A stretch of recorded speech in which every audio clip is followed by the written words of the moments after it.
All righty. Meeting is now live, streaming on YouTube. If someone is there I didn't tell anyone I was doing a live stream, so I don't imagine that anyone is there. So I suppose asking for somebody to say we're going is probably not going to happen. So I think we're just going to start it and hope that we're actually live streaming.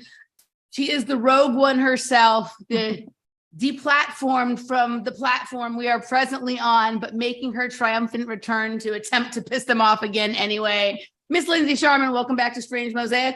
We're doing it live tonight, which I don't think I've ever done a Strange Mosaic live. I just titled them other things when I'm going live, but this is how we're doing it tonight. Welcome back. Nice to see you, my friend. How are you? I'm fantastic. It's great to be here. I love chatting with you, so I'm glad you invited me back. And I love that we're on YouTube right now. I haven't been there for a while. I'll have people ask me too, like, why aren't you on YouTube? Like, you should do a YouTube channel. I'm like, yeah.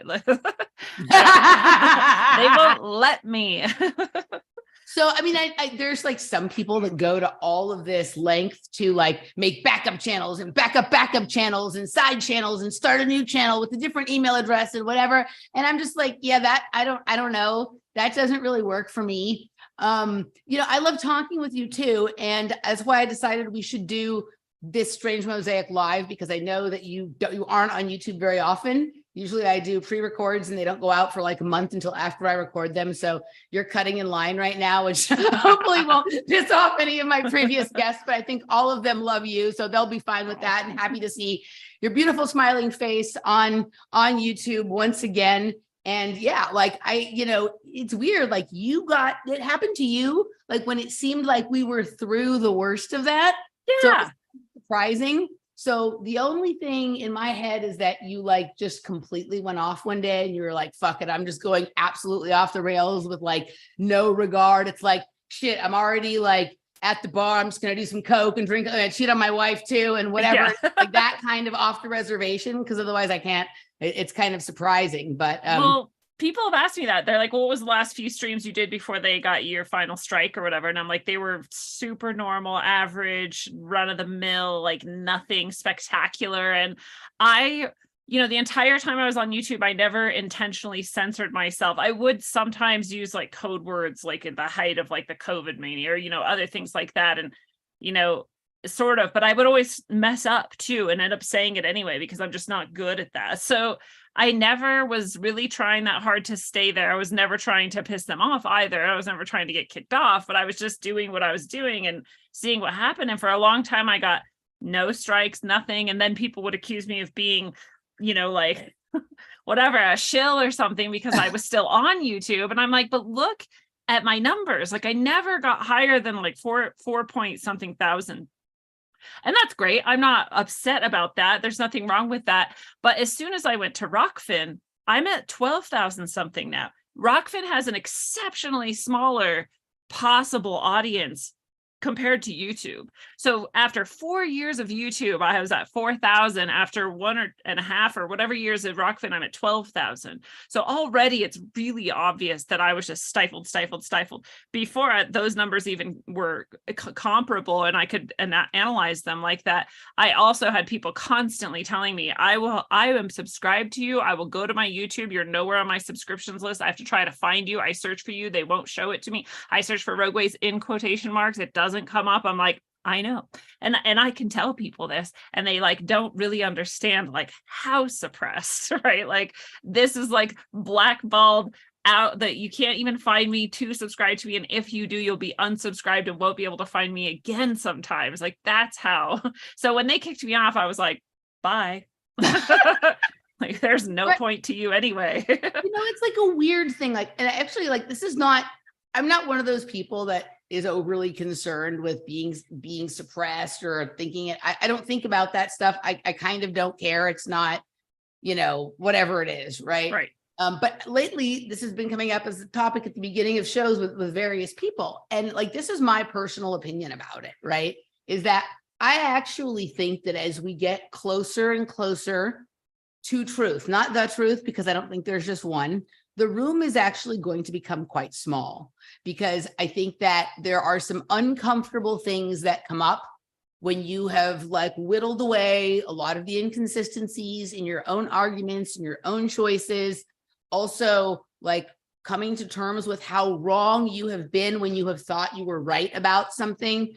And a lot of people, like, they don't necessarily want to hear it. Like they like to sort of figure out what they think the truth is about something, and then they think they know it, they've decided on that, and then they go to the next topic or person that is telling them the truth about something else that they didn't know before or whatever. And at no point are they kind of doing that sort of self-analysis that I think you can only really get into doing when you're doing this, when you're making content, and when you have like had the experience of being wrong about something and going back and cleaning up that mess. And then the other times you decide, I'm not going to, I'm just going to leave it out there because or whatever.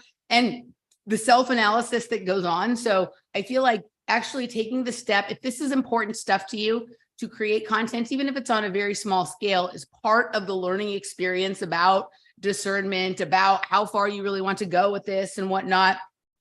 And I've noticed that as we start to eliminate riffraff, and when I say riffraff, I don't mean people, although it certainly can be that, just like ideas that are like very sexy and fun, but don't actually get us anywhere at all. And it's not that we shouldn't talk about them. I think anything that wants to be talked about should be talked about, but each person has to decide for themselves, like where their priorities lie and what is just like after hours banter. Right. And for some people that just isn't as appealing. Like they want something to be outraged about, then they want a solution to it and whatnot. And I don't actually think, I mean, you have moments of outrage, you offer a lot of solutions and whatnot, but I think that like at the end of the day, and correct me if I'm wrong, because I might be wrong, you're doing me search, which is what I'm doing as well. Like I am trying to find myself and what I actually think in this chaotic, beautiful mess we called living on planet Earth. And to the extent that other people enjoy what comes out of my pie hole when I'm trying to like think this out loud, like that's great. And I love that there can be crossover and I learn from other people and whatnot. But like, you know, there's a mystery that I'm trying to solve because I am curious about it. Right. And that for me is the goal. Like I've gone through periods of time where it's like, I love helping people. Like I help people when I can, but that isn't actually why I'm doing this. I want to know something that I don't know right now. And I am going to continue to pursue that till I have the answer. I'm not willing to do immoral things or things that go against my own good sense of humanity and all of that kind of stuff in order to attain that answer. Because I think that's a lot of the people we like to criticize, the elites. That's where they went wrong, is they stepped over a moral boundary, and then everything they do after that becomes about sort of insulating themselves from the consequences of that. So yeah. I'm unwilling to do that. But the fact that people may enjoy this or may be helped by this or whatever it is, I love that. That's amazing, but it isn't the why for me.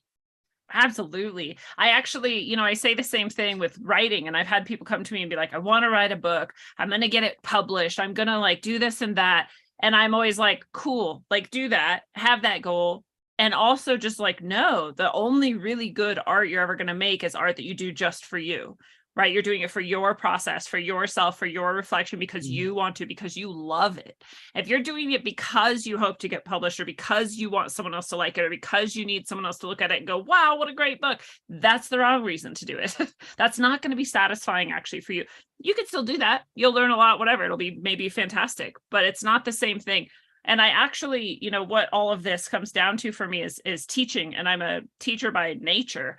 And I think I'm a great teacher. And I think I've always been a great teacher. And part of that is because I don't pretend to know things, and I don't pretend to have answers. And what I do instead is I model a constant state of learning. And that is what is really helpful for people, right? And just like you said, if people enjoy it, fuck yeah, like that's awesome. I'm so glad, right? And if people get something out of it, even better. If it helps them learn how to learn, or learn how to think, or, you know, think about thinking, or like those are the real goals. The ideas themselves even aren't as important, right? Like you were saying, and especially not coming to some sort of conclusion.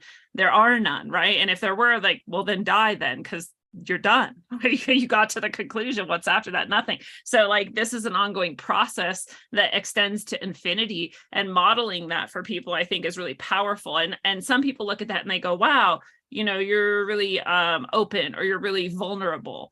And that's part of it too, right? But I'm not like trying to be. I'm not like, I'm going to make a show where I'm vulnerable and I accomplish this. I'm just like you said, I like to talk. I like to think. I know that by publicizing it and allowing other people to partake in it is going to be educational for them and helpful for them on a personal level, right? Which is more profound than learning about a topic or learning about a subject, right? Or even learning a skill, right? It's like integrated into who you actually are. And that's really the core of what I'm doing and why I'm doing it. It is very much, for me, it's because I love doing it. And then also it has this hugely beautiful bonus of helping other people. Helping other people. And then like, I think sometimes, some days I get frustrated with all of this, right? I love this. I love talking to you. I love talking to most of my other guests. I like the interaction with a lot of the listeners and subscribers and all of that kind of stuff. I don't so much care for video editing and trying to figure out the best way to distribute the material and whatever. But if I were to stop doing this tomorrow, I'm still going to have the same thoughts. I'm still going to be thinking about this stuff. But one of the main benefits of doing this way is feedback from people. And that some of the feedback is nice, some is not so nice. Some is just like, oh, it's like appreciatory, but it doesn't ask you a question that stirs your next thought. Like my favorite is when somebody artfully disagrees with me, right? Or maybe agrees, but says, but what about this too? Or have you ever thought of it this way? Or sometimes also like somebody criticizes in a way that like is painful, but has a level of truth. And then confronting that in myself somehow actually removes the block to some other answer that I was seeking. And so this constant like refinement that has to go on through this process is I think a really good way to continue to extend your thinking, right? In omnidirectionally, not just, the danger if one who's been doing this like you or I stops doing this. And I think we should take breaks and see what it's like to just be with ourselves and our own mind and not what other people are saying back to us. But sometimes if you completely isolate yourself and you're only thinking about what you're thinking and the way you're thinking about it, not opening yourself up to criticism, challenge, like people, collaboration, all these other things that happen in our community, is that like you start to get very high on your own supply in an unchecked way. Yeah. Right. It's like when you have liquor at home as opposed to working in a bar. If you start stealing liquor from the bar, someone's eventually going to be like, hey, our bottles are a little bit low. Whereas if you're just like drinking your own bar at home, no one's ever going to say anything. And you're going to be like a lot further along in your debauchery than, Yeah. I have this like, I don't have it as much anymore, but for a little while, as I was growing and sort of getting actual attention, because I don't know, most people, when you're starting doing this, there's not very many people who are actually participating or watching or commenting or anything. And then you start to get some of that. And, I got worried. I was like, what if I get like some of the other people I see who started doing this and then they're just super full of themselves and they're so pig-headed and they've become like really condescending towards their audience and towards people who come on their show. Like, I don't want to do that. I'm like worried about this, because what if that is like a natural consequence of just getting a lot of attention? Like, humans aren't really necessarily designed to just have like a ton of people staring at them all the time, right? Yeah. We're built for like smaller sort of interdependent communities. So I was really worried about it. It was like a fear. And then I realized, like, because I'm thinking about that, like, because it worries me, it's probably not going to happen to me. Right. Well, I started down this path because I think the fact that you don't often come to, like, you might come to a conclusion for now until more information presents itself, just so you can move on to the next topic. Right. But like what you said as to why you're a good teacher, it's because you're curious. Yeah. You don't think you know the things that need to be told to the class. You are on your own quest for knowledge, and you ask good questions. You have a few unusual methods that you use to get answers, right? That yield search returns that other people wouldn't necessarily get. I have that as well. Mine is different than yours, but right.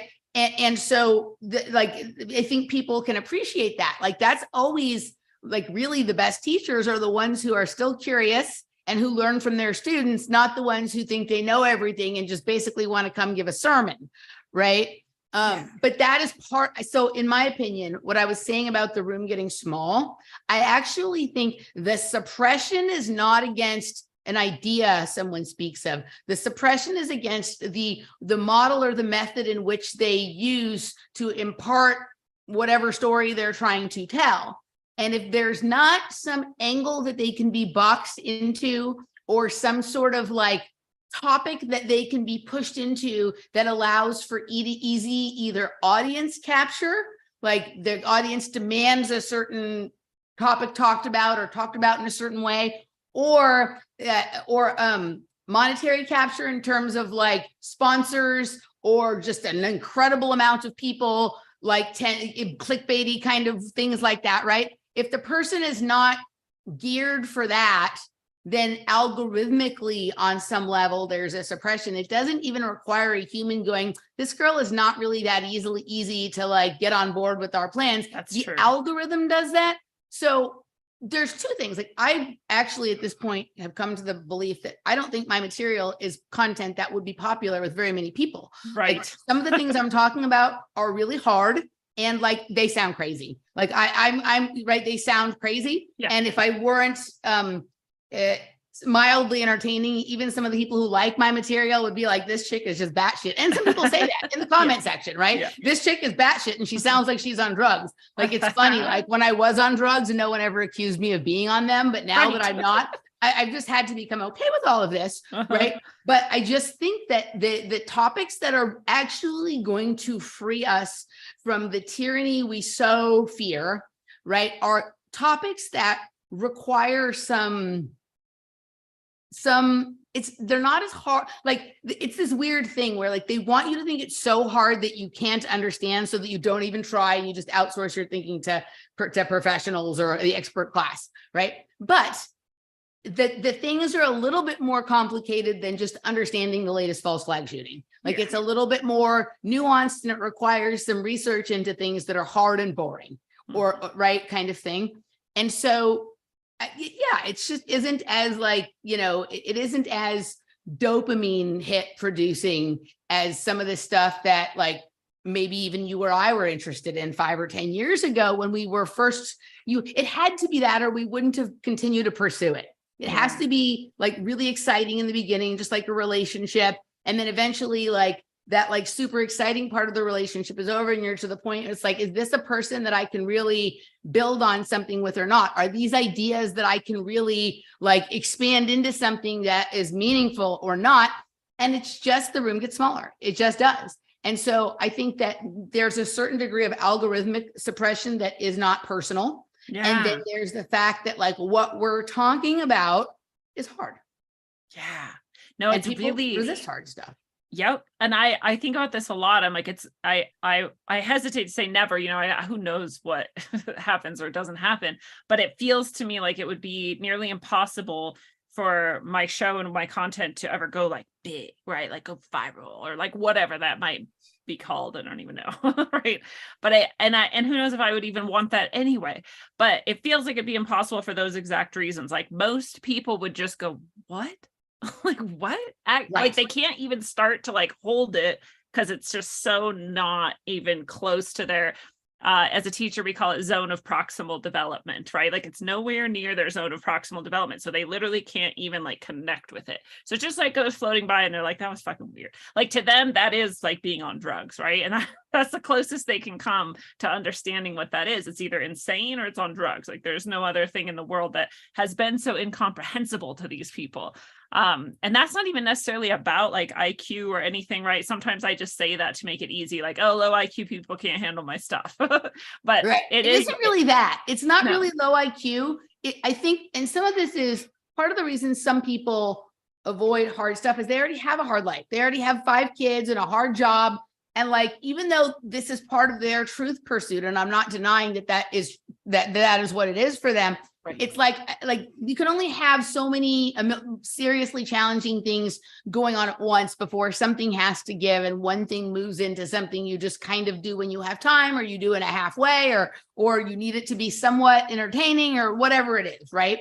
But I think it also explains, what you said earlier about the only really good art is the art you'll make for yourself. This is why so many amazing artists and thinkers and philosophers don't become famous until after they're dead, is because only that many years later are people ready for that. So the things that we're starting to see now covered on like Tucker Carlson, Redacted, or like some of the sub-mainstream podcast type of things, it's the stuff you and I were looking at when we first woke up. So society is actually advancing, maybe not as fast as we would like it. And all of this material that you and I are talking about now, like that, we couldn't get it to go viral. Like, how would one even do that? Like, I don't want to think about it. That's like, whatever. I was having a chat with my friend, Rob Stewart, who's been on my show before. He's an interesting guy. He's a health guy, like a skin health guy, but he's into some of the alternative ideas in his personal life and whatnot. And I was telling him some of my latest ideas and theories, and he was getting all excited. And he's like, man, I think you go viral. I'm like, no, it's exciting for you because you already know the other stuff. But here are the videos. And if in 15 or 20 years, when I'm off doing something else, there's a resurgence of Emily Moyer material and some little clipped and pasted together, mixed format or whatever, like that's great, right? Yeah. Like I'll have my 15 minutes or whatever it is then, but I can't imagine like trying to shoehorn like the things I talk about into a catchy TikTok video. No. And and you can't anyways. Well, I think it's also what you're saying is part of this is why some people can't grasp it isn't IQ, but it's like emotional mental development. Like you said, there's too many hard things going on in their life. Like, why even bother with any of this? Like, it's not even interesting. There's definitely no space or time for it, which is also why some people then like, project onto it like, oh, you're really afraid, so you have to like make all this content to like try and put the world in a box you can understand. And I'm like, no, I'm not even slightly afraid at all, actually. But it's funny because they cannot understand why I would even talk about it. Why do I even spend time on it? Like, what's the point of all of this? Because they're so busy or afraid themselves or full of, whatever stressors are going on. And so, these things always correlate to me on all of these different levels that we're healing actually is what we're doing too. We can call it growing. We can call it learning. We can call it, advancing or whatever and teaching other people and all this stuff. But it is actually just us healing ourselves. And we're like pulling things out. We're looking at it from every angle. And we're like peeling off what doesn't actually belong and throwing it out and putting the rest back in and integrating it in a new way. And it allows emotional healing to happen and mental healing to happen. And I think on the way, most people find that it's very important also to physically heal, at least at some level. And it becomes this whole journey. And then that's why I just call it like spiritual. It's actually just a spiritual journey, right? And it seems like people are like, oh, you're talking about politics though. And I'm like, yeah, but like the way that we're looking at it is to try and help people understand like how unimportant this is, right? Or like what is actually happening here is nothing. It doesn't even, it's not important, right? But like you have to sometimes look at it in order to sort of see that so you can heal that part of you, right? And it encompasses everything. So then people are like, well, what is your show even about? And I'm like, I mean, like, how much time do you have? Like, right. When people ask me, when someone finds out I have a podcast, they'll be like, what's your podcast about? And these are people who like, don't even listen to podcasts or whatever. So it's like trying to explain to my dad what synchro mysticism is or whatever. Right. Like, and so so you're on drugs. Right. Yeah. That's what you're saying, right? I'm going to tell you this funny thing that like it's popping up lately. And I'm like, I should tell this story. So I'm probably the only person in the world that can say what I'm about to say. That I was once accused of being high by Robert Downey Jr.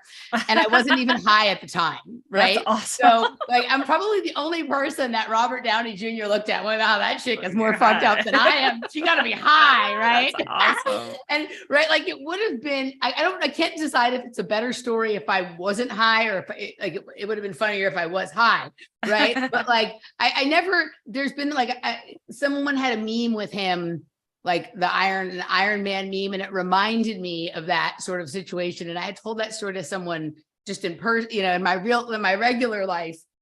not too long ago. But that's kind of exactly what we're talking about here. Yeah. What we are talking about to average people sounds so crazy that we look higher than Robert Downey Jr. That should be a t-shirt. Which is hard. Did you ever see Less Than Zero? That's pretty challenging, right? That's amazing. Yeah, I think, basically my family like has ignored everything I've done. They just like pretend it doesn't happen for the most part, most of my family. And I was at some sort of family event not that long ago. And someone was saying something about taxes. And I was like, oh, my taxes are just crazy because I'm, my own business now. And it basically like doubles or triples your tax. Like it's crazy.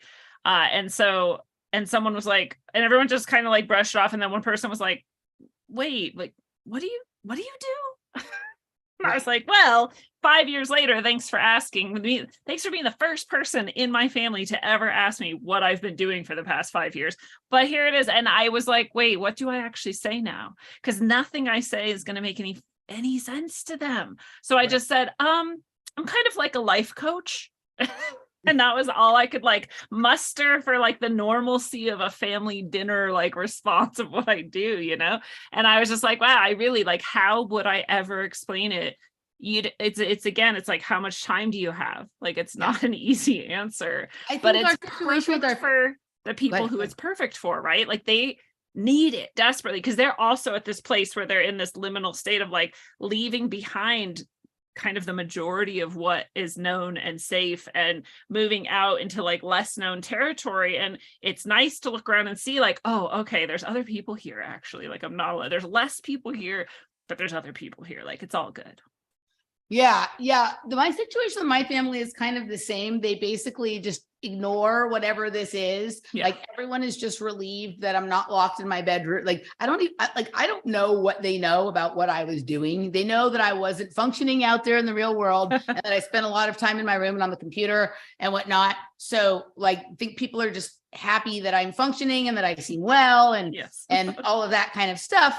But very few of them ask a lot of detailed questions. Every once in a while, somebody will. But it's interesting, like my father is kind of coming around in some weird, very bizarre kind of way. Like, I think he's not interested, in my opinion, on politics or like social issues. But I think he's kind of coming around on like some of my like MK Ultra kind of topics, alternate reality type of things, because I think that like I've stayed on those topics long enough, right? And I've been able to start to sort of pull some threads and some pieces of evidence from parts of reality that he acknowledges or thinks are true or important.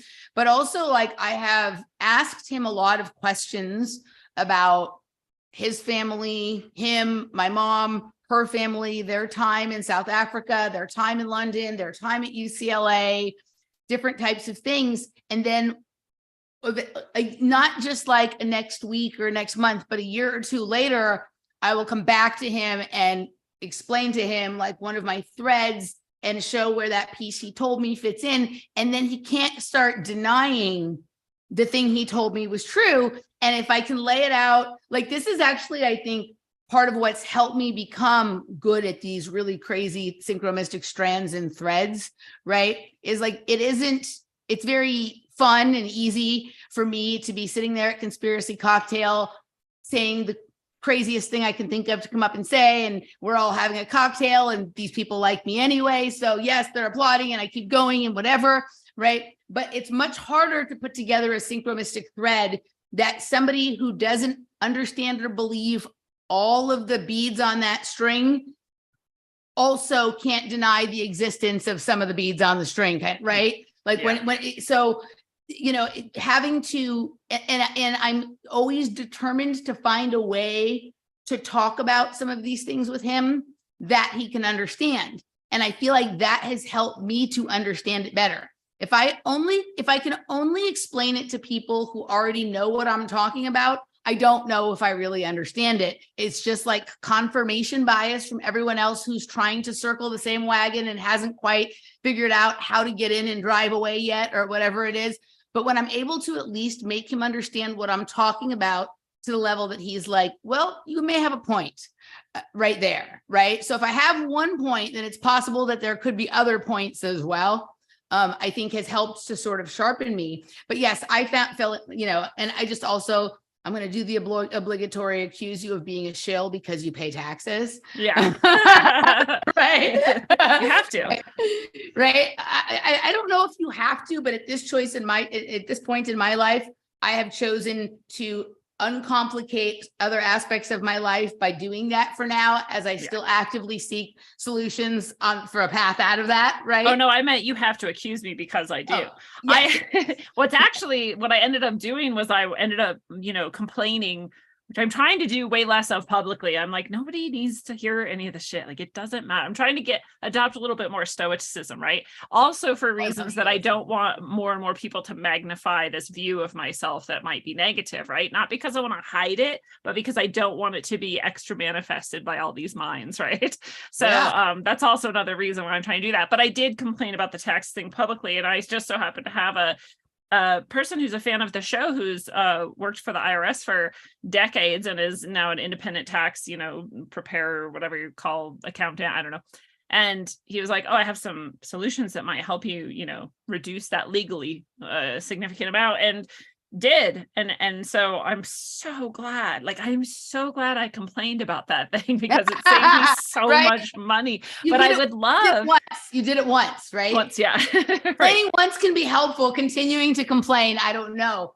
I found some help, some solutions too from someone in alternative information sort of realm. And it's like, when I was by myself, I didn't pay taxes. I just played fast and loose with things. But you have other people in your life that you're doing things with, and then you're doing this. And it's like, okay, doing this puts a spotlight on you in a different way than, so all these things. And I believe we shouldn't have to pay taxes. And also I don't want to spend, I know people who spend half of their life figuring out how they're going to not pay taxes. And the amount of hoops that they jump through in order to make that happen is it's like people who save all of their receipts and then they lose the joy of their life because when they accidentally dump their $1.67 business meeting coffee cup thing and they're digging through the trash to find the receipt for I'm not doing that either. And if it takes more time, if it steals my joy having to spend time thinking about it, then it's a different kind of tax, right? Yeah. And there are ways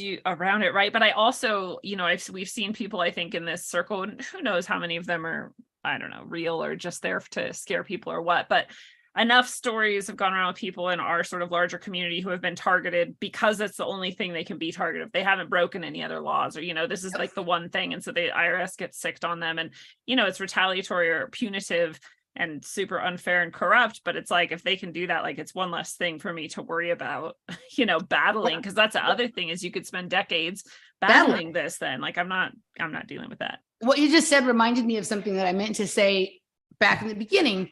So when I was saying about it's an algorithmic suppression of this person doesn't jump on all the bandwagons and can't be corralled into some sort of position that we understand and know what to do with. One of the things that I've experienced, and again, I didn't have a lot of things taken down on YouTube. I had an issue with Vimeo, which actually struck at the pocketbook in a different kind of way, but in some ways was the best thing for me to sort of have that experience and move on and find other solutions. I think this is what happens. I think that you talk about something that is actually controversial, but is not against the rules, and it bothers someone. And then that person will go and find one of the few little times where you did break some little minor thing and report that, even though their algorithm didn't pick it up. Technically it's a violation. I actually think that's what happened to me on Vimeo, because I started to notice a pattern as to when I would get warnings and things like that.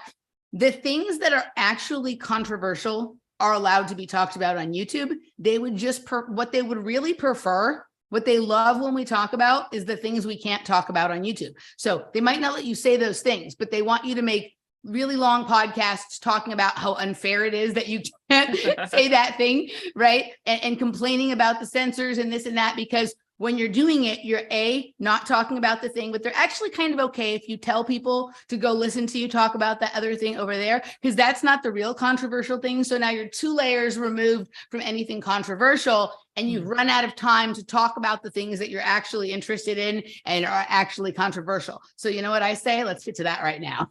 I love it. Yeah, I actually love that. That's what happens. I actually love that idea too, that it's not personal and that this AI algorithm is sort of just like, I don't know even what to do with this. So it's over here. And that means that nobody gets to really see that.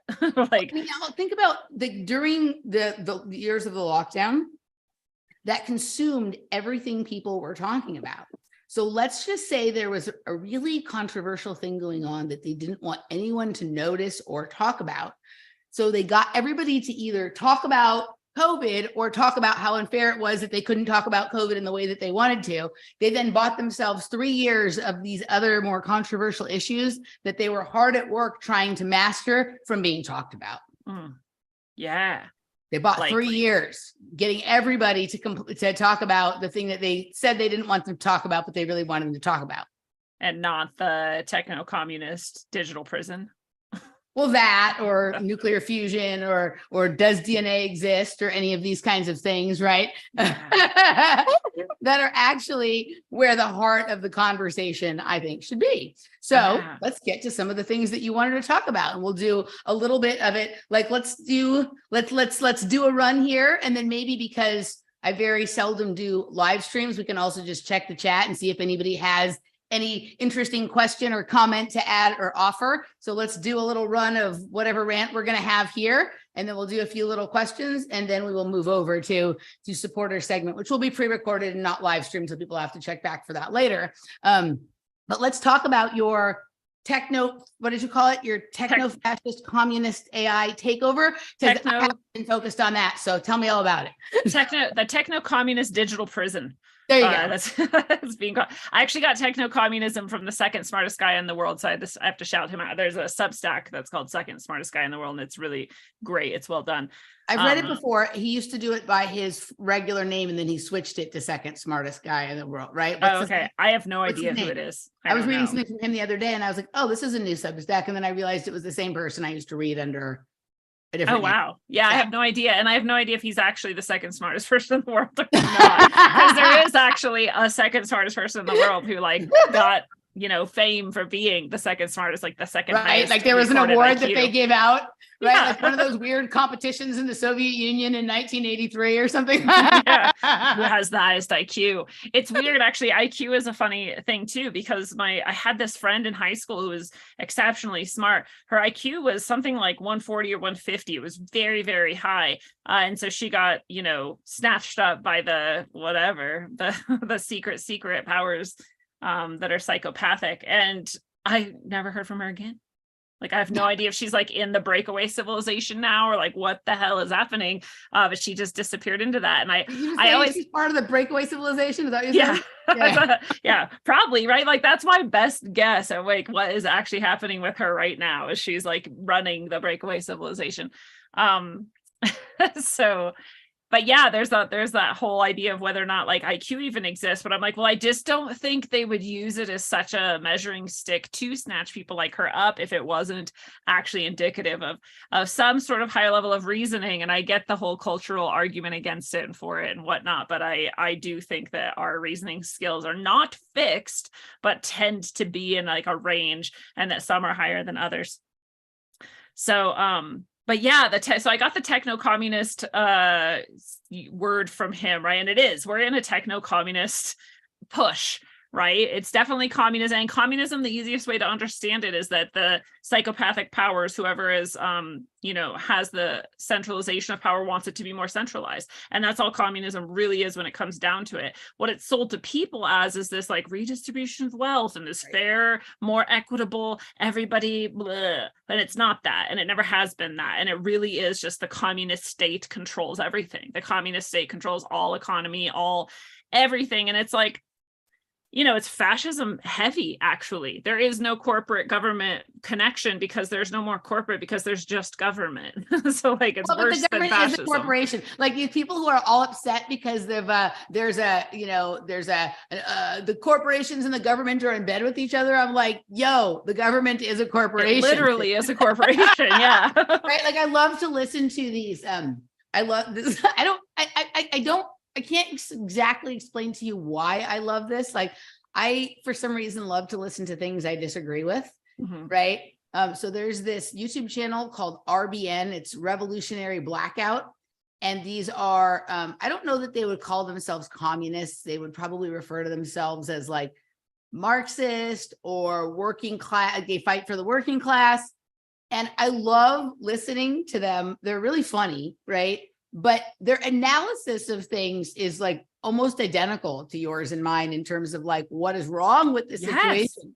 But then how they come up with the solution, like the answer that they come up with as to what the solution is, it's like how, it's kind of like when you're like jamming to like a tune that you like at a party and you see somebody else moving in this way that is like distracting you from enjoying the beat, because it's like, how is it that we're listening to the same music? Yeah, how are you moving that way? Yeah.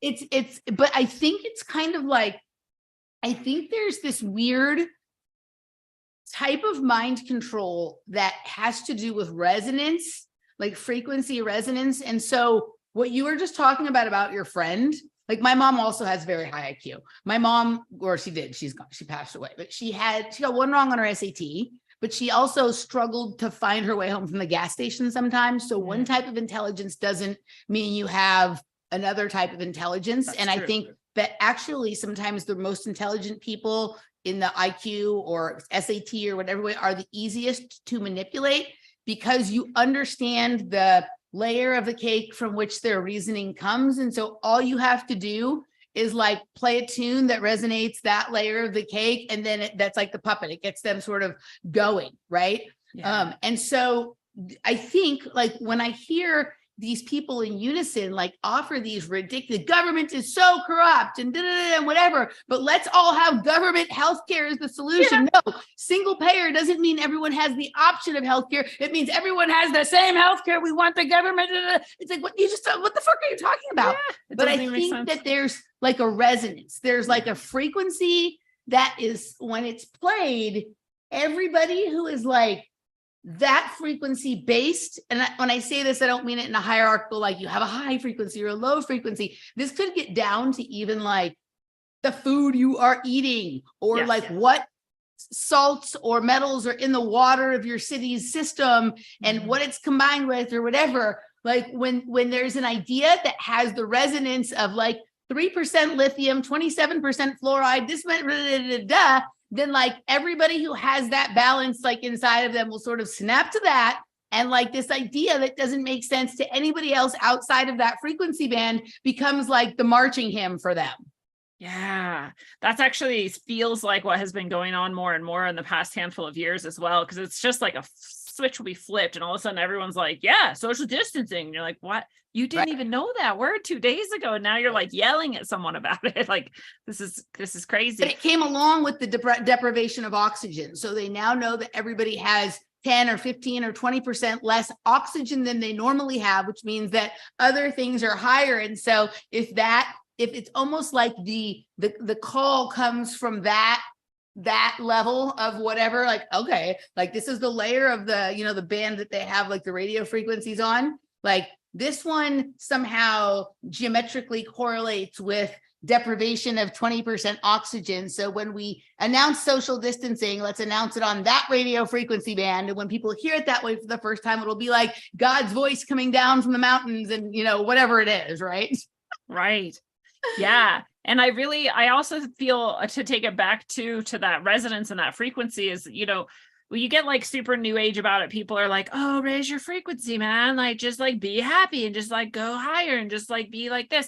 But really it is actually about, I think, your frequency. And there is something to that is about your emotional wellness again, your mental wellness again, and those things that you have chosen to clarify in yourself. And you're talking earlier about, you know, how we come to these things and why we're able to sort of go down these different rabbit holes. And part of it comes down to almost like a selflessness or like an ego death, which is again like a spiritual concept. Because if you're too attached to something, or if it triggers you, right, you resonate with it in this way that it can like grasp you and pull you along, well, now you can no longer look at something objectively and you can be mind controlled, right? But if you're healthy and well, you're actually clear, and something cannot just trigger and grab you, or something cannot just tune on a certain frequency and just pull you along, because you actually are resonating, maybe transmitting or creating your own frequency, right? And that's a high vibe. That's actually the true vibe. It doesn't have to be higher, lower, hierarchical or not. It's just coming from you and your will, because it can, because you've worked enough to be able to release it, have a clear enough sort of channel to it. And then you can't just be like turned on and off, triggered, you know, resonated at a certain frequency as easily, at least.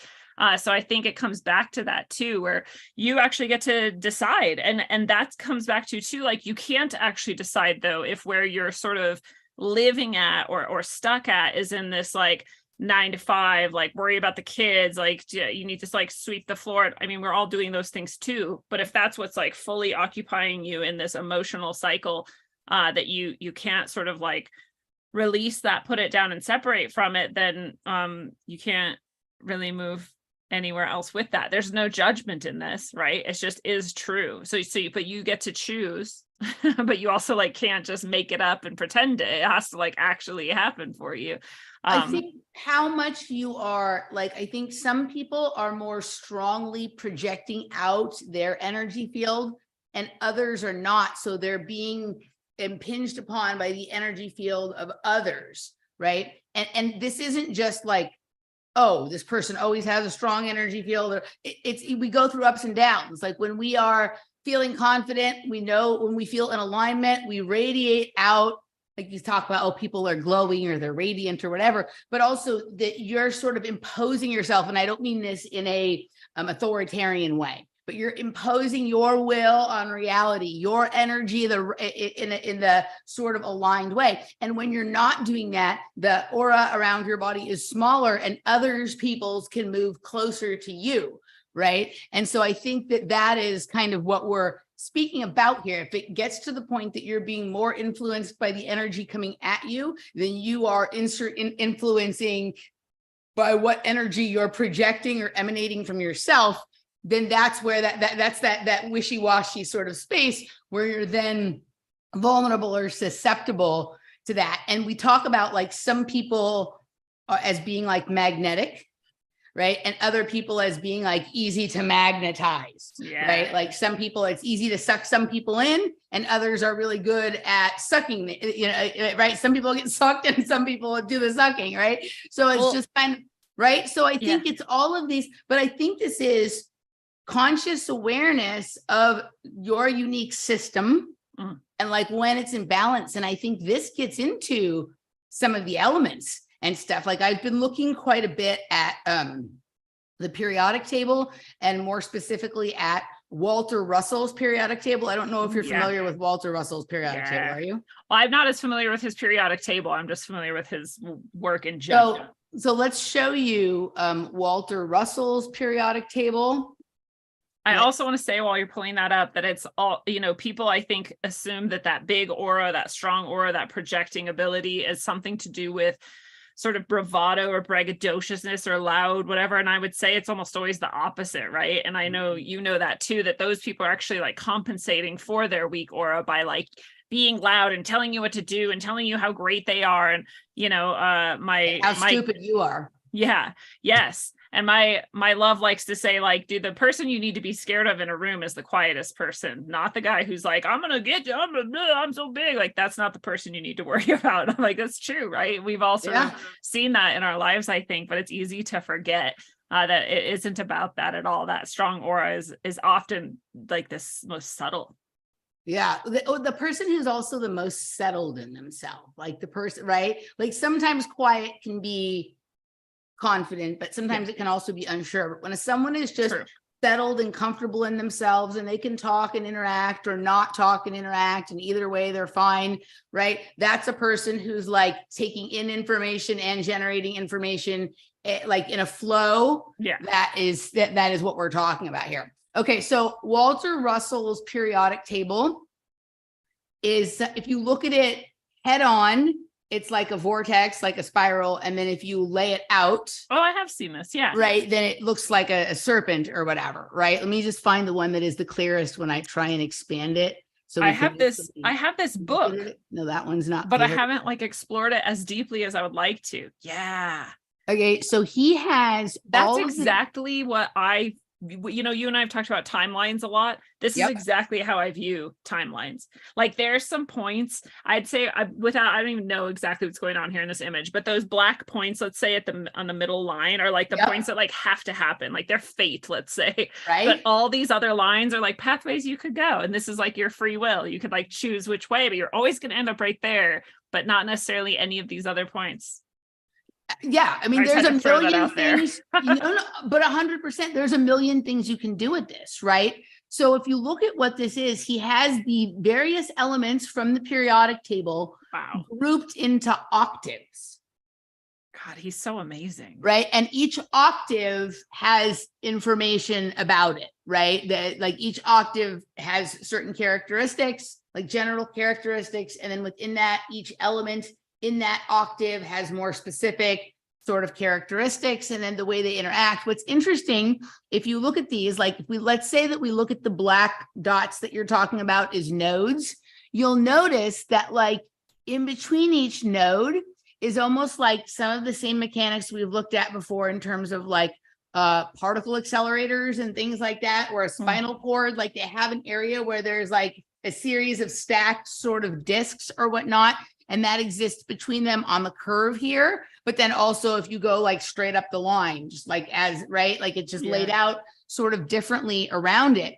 Now, then what he's done, so he has all of these things organized into groups, and then the groups are into octaves that have characteristics. And I'm no expert either. Like this is just what I've gleaned mostly from a lot of like his stuff coming in intuitively into some of my narratives, and I probably owe him a way deeper dive than I've given him. Like most of the information I know about Walter Russell, I've learned from FPV Angel. Like they use his work, and the FPV Angel and APM use their work, Walter Russell's work in their models of like the Earth system, right? I came to him through Robert Edward Grant, who is a mathematician.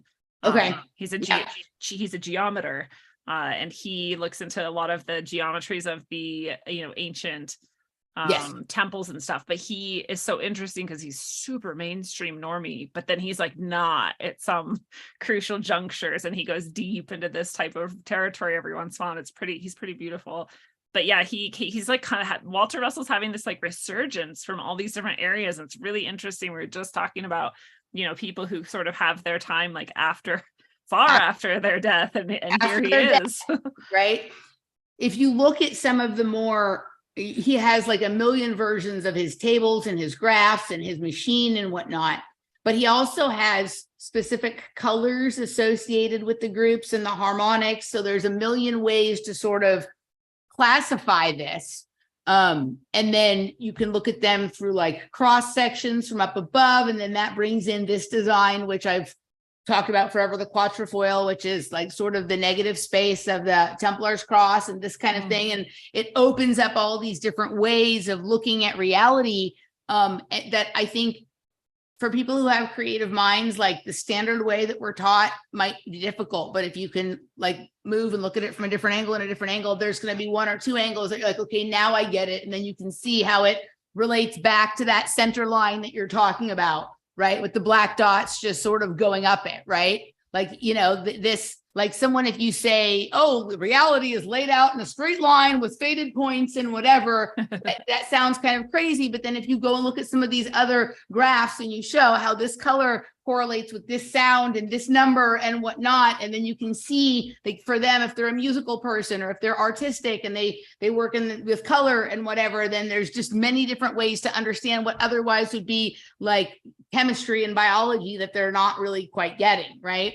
Yeah. The other thing that's interesting about this is like what Serpent Mound looks like. Yeah. Right. If you ever look at Serpent Mound, it looks very similar to the way that is laid out. Right. So Serpent Mound, right, looks like that.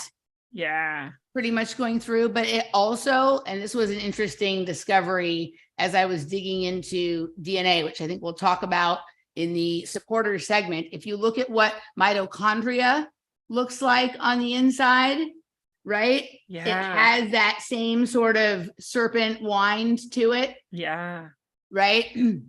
I would love to see this laid out with, I would just finish reading one of, oh God, The Fourth Way, Gurgel. I was just reading Gurgel. People have been trying to get me to read Gurgel like my whole life, because I'll start talking about spirituality or my experiences, and they're like, oh, Gurgel. And I'm like, what? And they're like, yeah, you've read Gurgel. I'm like, no, I haven't. And they're like, how, what? You're describing like exactly, like, I don't know. It makes sense to me because these things are universal. And so I don't think it's like, only Gurdjieff could ever know a thing or whatever. But I finally read him and I was like, yeah, I totally see why everyone was telling me that I probably had already read him or whatever, and I hadn't. But one of the things he talks about that I find so fascinating is this really specific idea of the scale, the musical scale. And there's very specific points, and I'm going to forget exactly what he's talking about or how to describe it. But there's specific points where you need like an extra insertion of some sort of shock, like some sort of big wavelength, right, to like come in at that point in the musical scale to like get your consciousness up to a different sort of new scale. But it's all the same layout each time. And anyway, I would love to see his idea of the scales and where those points are that need the extra sort of insertion of extra energy and shock to be laid over Walter Russell's, snake-like winding periodic table there, just to see. I would love to see like where they interact with each other, because it seems to me to be a similar design. It seems to me to be a pathway that you could almost follow if you understood like the actual dynamics and like where energy needed to be inserted and from where, right? Like how to balance certain things or how to like instigate certain chemical reactions, from a wavelength perspective, perhaps. Yeah, the same thing for me about Gurdjieff. I've never read really Gurdjieff. I hear him referred to a lot, and I've listened to some things about him, but the same thing. Like, I think there's like there's a good amount of people who like sort of are in some ways talking about the same thing, but describing it through their own unique lens. And a lot of them are having a resurgence right now, like Gurdjieff, like Rudolf Steiner, like Walter Russell. And unfortunately, like people fall into the camps of like one or the other, and it's like, oh no, I don't like that one, I like this one. But if you like somebody I tried to offer some Walter Russell to someone one time, and they're like, no, I look at the world through the Rudolf Steiner lens. And so I went and I looked up, I'm like, what did Rudolf Steiner think of Walter Russell? And it on like the Anthroposophy homepage, it says that Walter Russell's work is compatible and complementary, and they right, like, I don't know if they knew each other, but it fits together. Yeah. Right. And so like, it's just another way of like looking. And I think the way some people, like maybe the way Gurdjieff talks about it appeals to people who are more philosophical, whereas the way Rudolf Steiner speaks about it might appeal to people who come from more of a religious background but have looked for something with deeper meaning. And Walter Russell may appeal to people who are like a little bit more like creatively metaphysical in nature, like they may like to think of things in terms of sound and color instead of in terms of entities or whatever it is, right? So it's just different ways of explaining sort of the same thing. And without being like reductive, that's exactly how I function in life, like my whole my whole approach is to look at everything I possibly can and then find the things that repeat over and over and over again, over and over and over again, these repeat. And so this is some sort of a universal principle. And then you can start to see how it applies to like literally everything. And now like a whole new, like, oh, this is how it is, right? Like that opens up. And then you also, when you can do that, it's again going back to that sort of selfless place, right? Where you can sort of detach from that, like, oh, I'm an anthroposophist. Like, oh, I don't look at that. I'm an anthroposophist. Like, no, I'm just a person. And anthroposophy has this cool thing to offer me. And so does that. And so does that. And so does that. And they're all worthwhile in some way. So both not being reductive, but also, you know, finding something of value in practically anything.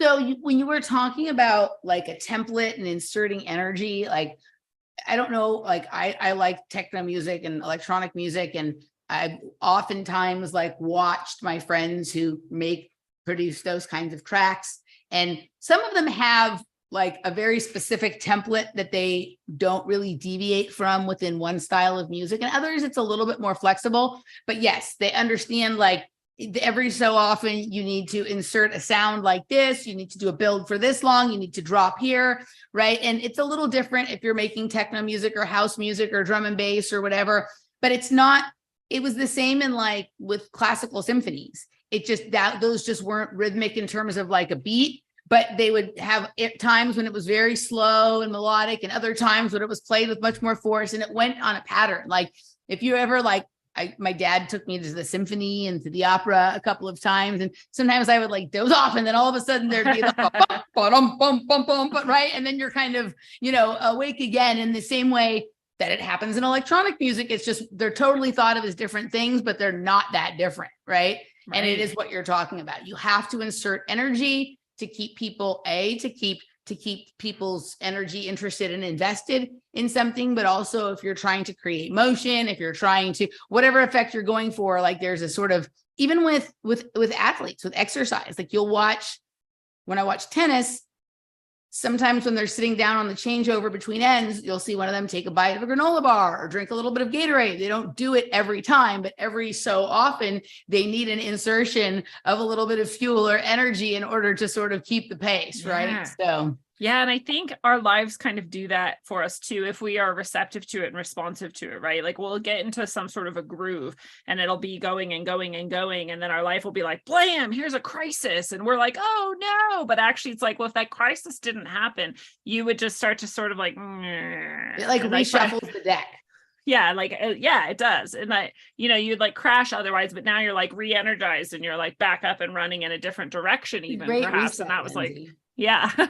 Well, I often think about that too. And I'm like, well, maybe all of humanity is already going through a great reset, right? And this is like a natural process. And these psychos are trying to make us think that they're in charge of it or in control of it. And I think you and I've even like talked about that exact concept before, right? And that this is something that's almost like inevitable. It's like one of those black dots on the line, like, going to happen no matter what, however we get there, up to us, and then we're going to move out from there. It's a crisis of opportunity or an opportunity for crisis or whatever it is, right? So, all right, let's do this. Since we are over here on YouTube, we're going to be wrapping up this public segment, and we're going to move over and record a segment for my supporters. For those who've enjoyed listening and aren't supporters, I will, when I go back after we've recorded the supporter segment, I will go back and in the description box, put a link for a free month over on Locals, so you can go and enjoy listening to the rest of the conversation that Lindsey and I are going to have, that I think is going to be about DNA, because we've both been focused on it, but my guests would be from different perspectives. And so we'll have some sort of meeting of the minds, but it's entirely possible that in the time between now and when we actually get there, like there'll be some insertion of energy that causes us to talk about something completely different. So no promises here, but because we are here and there is a chat room, I thought we could take a few minutes just to see if anybody had any interesting comment to offer or question to ask. So if anybody has something that they want responded to, put it in all caps, and we'll hang here and chat for another few minutes so some of these questions can come in. I'm not good at going back and reading all the things that have gone on in the chat room. I'm not one of those people that can like keep up with that as we go. But if somebody has one now, please type it in all caps, and Lindsey or Lindsey and I will be happy to respond. I think I see your eyes have been tracking some of the, have I, like you seem to be able to keep track of the box. I was gonna go try to look, and then okay, I thought you were I was like, right. oh, it'll be too distracting for me. I'll just let her do it. Okay. But yeah, I do that on my own show a lot, and then sometimes I'm like, oh god, I need to stop doing this because it does get so distracting. And then I'm like, where was I even? Where was I going with anything? It's a skill set. Yeah, I can't. I'm pretty much to the place now where like I recognize I can't actually do multiple things. Oh, hey, I see that FPV Angel and Cool Pics from APM Research are here in the chat room. I was thinking about you guys today. Hope you guys are well. Would love to catch up with you guys soon. I can't, like, if somebody talks to me while I'm working on the computer or if I'm concentrating on something, I am responding to them, but I am literally not listening. I cannot do two things at once in any way that represents well. No, I was signing in at the chiropractor not that long ago, and I was saying out loud how I was going to do this event this weekend. I was going to have a booth and all this stuff. And I was saying the word event as I was writing our names. And so I ended up writing Johnny Event. And the woman like took it and looked at it and she was like, Johnny Event? I do shit like that too. Somebody asked if we could spell Gurgel, and I can give it a shot. It's definitely I got it. I think I know it's like GIU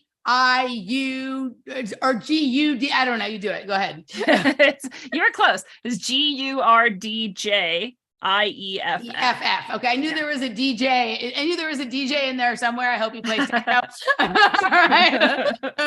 All right. So, all right. Somebody says methylene blue in all caps, but I don't know if that's a question. I don't know anything. The term methylene blue has been coming up in my feed, but I have not clicked on it at all. So I don't know what it is. Do you know what it is, Lindsey? Yeah, it's literally a blue dye that they used, and they found out that it could be used medically. And I want to say the first application of it and the only like approved application might have to do with parasites. I can't remember exactly, but it also is used as a methyl donor, which most of us need because now, you know, and maybe this will tie into our DNA discussion, but most of us seem to have something called an MTHFR. Our genetic defect. Yeah. Motherfucker. Yeah. That gene, whatever. Genetic defect. So it seems to be helpful. Methyl donation seems to be helpful for people who have that genetic defect. Are we sure that this isn't all an elaborate scam to promote a resurgence of Breaking Bad and the blue meth? Yeah, I don't know. No, I'm not sure. I was just like, how weird that this blue dye is so helpful in so many ways. It's also hard to find good quality sourcing of it because it's like you can get prescribed it, but then I wouldn't really trust that. And then there's not a lot of people selling it otherwise. Anyways, maybe there's lots of people out there going, there's plenty of places to get it, great places, but I haven't found anywhere that I super trust yet. I also have heard it talked about in conjunction with the chronovisor sort of phenomenon, like the idea that you can create something that you can look through and see to any time, past or future on any timeline. And, again, there might be people out there going like, no, that's not even close. It was this other blue dye. And maybe that's true too. But I seem to remember those two things intersecting at some point years ago. Okay, so I know nothing about methylene blue, but I have done the blue math. I've done the blue math. So okay, is this any relationship to the horseshoe crab blood that is that electric blue color? No. Okay, completely different than that. So what you're talking about with chronovisor this is funny because I shouldn't actually say that. It could actually be a dye derived from their blood, but I don't think so. So sorry. Well, my guess would be that there's a natural one that is that, and then they have tried to synthesize it, right? And that the synthesized version is sort of like what the methylene blue is. Maybe. I'm not saying I'm right about this. I don't know anything about it, but like this is generally how these things go. There's also like, we've talked a lot of times, I think you and I have even talked about this, but I've talked about it over the years. We have this like weird reality where like there have been wars fought over pigments and indigo blue or purple dyes in purple part of the world. One of the things that I'm starting to understand, I think, is that some of these dyes don't exist outside. They're in our eyes. They're called cryptochromes. Yeah, you're right. talking about And this. they decode the information of outer reality different. Right. And so when you are looking at someone who has very like blue or green eyes or whatever, like people thinking, oh, they're such pretty eyes and that person looks nice and whatever, but quite literally, like that person may see reality differently based on whatever pigment is creating that color. The effect that you see is also decoding information differently. And if we look back at Walter Russell's table and all of those different chemical elements and whatnot, and how they correlate to color, like, let's just say that there's a person who has like these amazingly beautiful blue eyes. Well, what if they have one of those elements that correlates to the color blue and they are that element based of a person? Like we all think, oh, we're carbon-based beings, right? But what if you have a lot of ruthenium or rhodium or argon, whatever different kind of thing in your blood and you don't?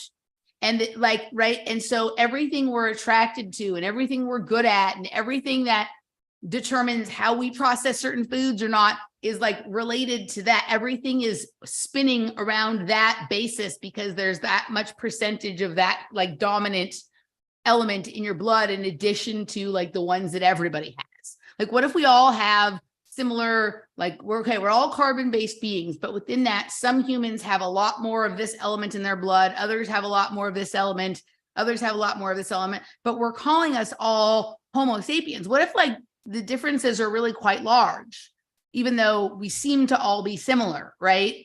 So I think this can get into some of that. So I wonder about the methylene blue with, you know, is this a synthesized dye that is mimicking something natural, whether it be something like horseshoe crab blood or some sort of internal chrome that is in people's bodies. The other thing, when you said about the chronovisor, I was just doing a show yesterday with James Johansson, and we were getting into a conversation about this based on an experience that a friend of his had.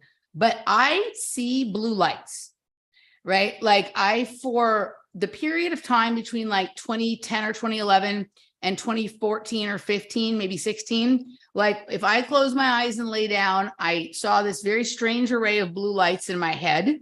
And when I did research on optogenics or optogenetics, I discovered that this is probably something related to that this is a period of time where there was a lot of things being sprayed in the air and a lot of whatnot, and that those things are then inside your brain and they can be activated by external sounds and lights and things like that. And like somehow I was actually visualizing it going on inside. At a certain point that stopped. When we arrived here in Austin in 2021, I started seeing blue lights outside, right? And I've never seen them. Well, this is funny. I was talking about this on the show. I've only ever seen them in this apartment building, right? But the day that I said that for the first time, I saw it outside. After 2 years of only seeing it in the building, I saw one outside. It's always at like eye level and usually against something white, and often happens in the bathtub or the shower, but can happen in the hallway or here or whatnot. And that blue is that same color blue that we're talking about. And when you're looking at like the blue on your Bluetooth, the electronics that light up, or those blue light water purifiers, it's that same blue. So I think that there may be, and James and I were talking about it in terms of like a laser that could hit like a metallic particle in the air and literally open up a window to another reality kind of thing, like finding a coordinate based off of a particle. Yeah. And expanding that into like a pocket sort of reality or whatever it is. But it sounds like that's what you're talking about too, in terms of the chronovisor. So it seems like some sort of membrane penetrating like blue that is like there's something called Chernikov radiation that Jeff told me about.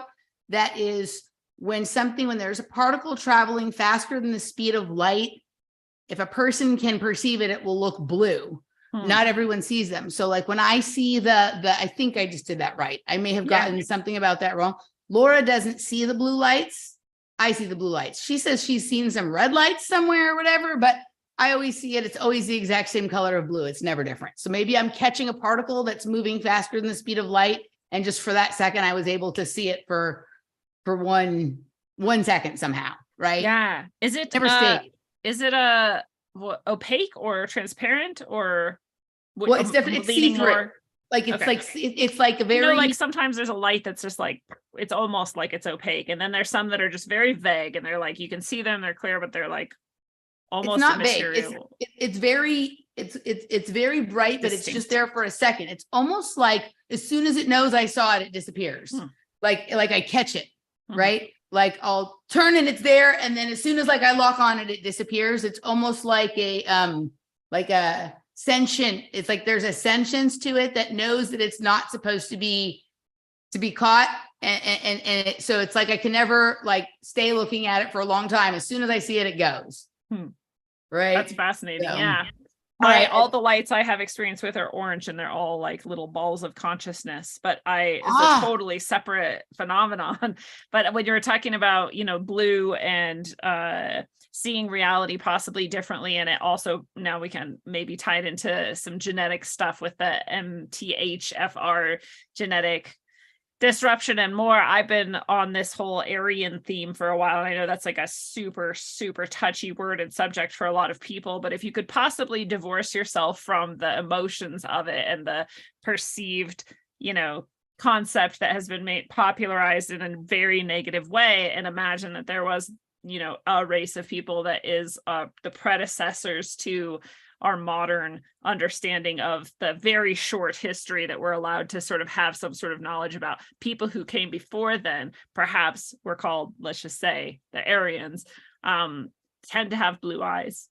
Yeah. And that's one of the characteristics that obviously is, again, negatively popularized in the Holocaust and by Hitler and whatnot. But this blue-eyed, green-eyed thing, again, is a genetic difference, and it does tend to correlate with Rh negative blood quite frequently, right? Which is also the more ancient, perhaps, bloodlines. And it's interesting then to think like, why blue, why green, why light colored? And how does that maybe connect to sort of what we're talking about with perception or consciousness, or even like the ability to I don't know, have some sort of I want to say like informational vibration that goes throughout time that is distinct from others, which might be what DNA is. All right, we are going to end this live stream now. Somebody asked what the purple lights all over Florida was before I went on the diatribe about the blue lights. I don't know what the purple lights all over Florida are, but I just told you about the blue lights in my building here in Austin. So that's probably the closest that I can come. Okay. I know what people say they are, and they say they're having to do with like perceiving whether or not people have taken the injection or not. Oh, are we talking about the purple lights on the street lights and stuff? Oh, yeah. Okay.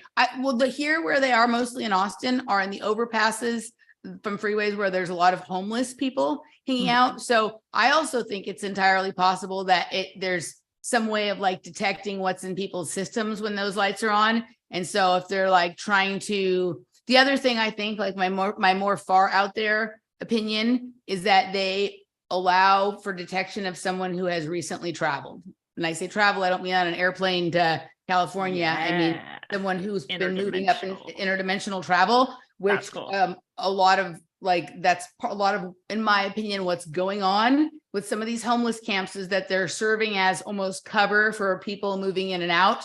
Yeah, that's such a great idea. I think if people come in from another dimension, let's say a dimension that is based on a different element than ours is, that is maybe based like on a different combination, slightly different combination of carbon and oxygen and hydrogen or whatever, this kind of thing, then the people that will come in, they'll have a stain. And whether they're from that dimension or whether someone has just visited that briefly, they have them pointed at the homeless camps. So they're either trying to detect drugs or those people are somehow they don't care about. They don't right. Care they don't care about that. Right. But I think it could be that they're looking for travelers. Okay. You guys enjoyed this.